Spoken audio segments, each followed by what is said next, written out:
that was a great man.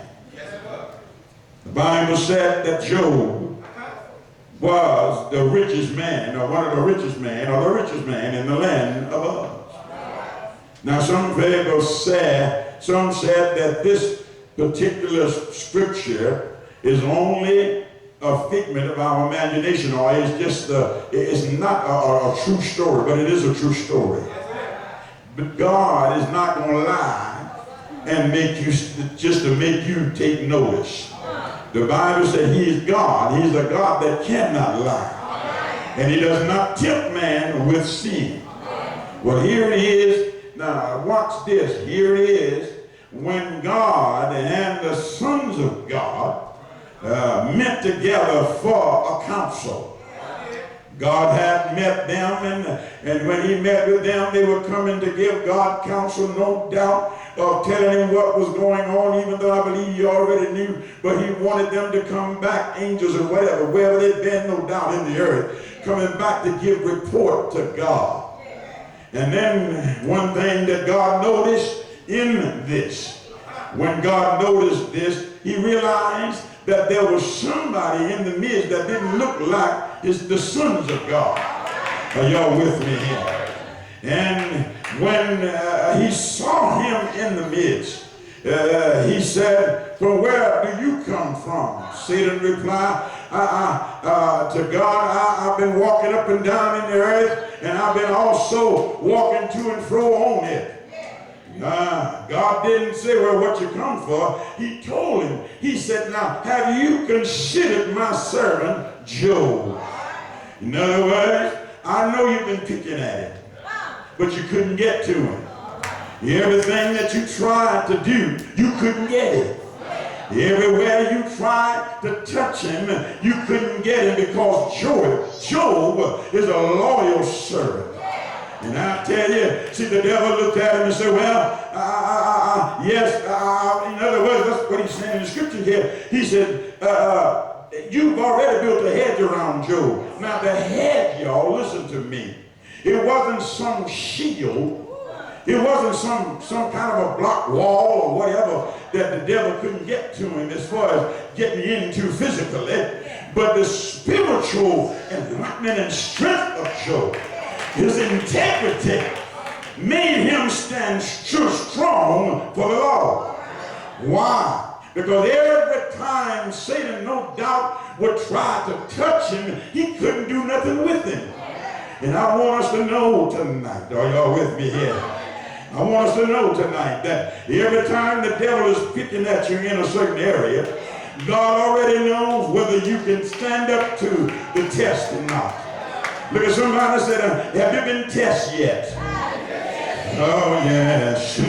But I want you to know that when Job began to try to test Job, when the devil tried to test Job, he couldn't get to him. So he felt, "Well, let me go to the man that kicked me out of heaven."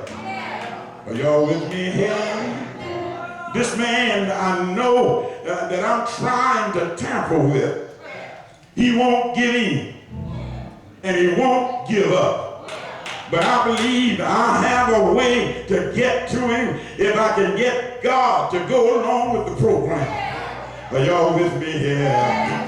You see, when this happened, are y'all gonna pray with me? When this happened, they tell me that he went in the midst of the meeting. And when God had seen him in the midst, and he talked to God and made his request. And I don't know who I'm preaching to here tonight. When I say that, I'm talking about, I don't know who this message is really for.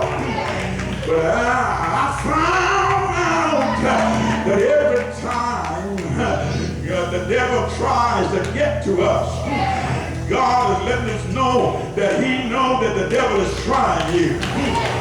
And somebody's going to try to get by on easy street. But I want you to know that Satan is just standing on the easy street, waiting for you to make your pathway through. Why don't you say yeah?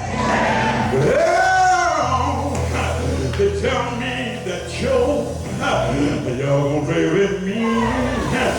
They tell me that Job being the likely candidate. Somebody say yes.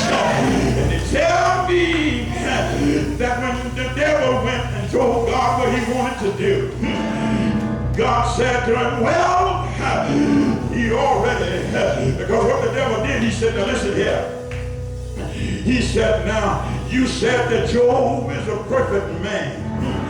You didn't just style him as a good man in the community.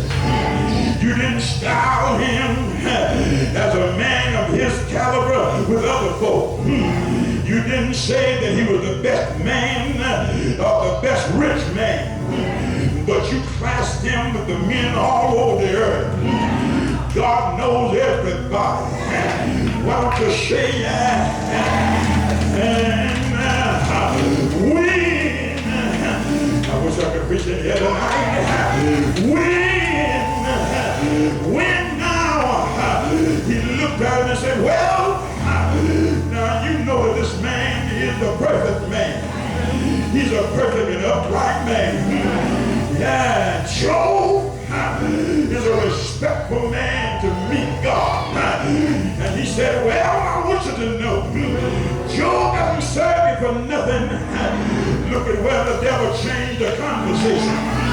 He now began to go from trying to get the request to trying to change God's mind.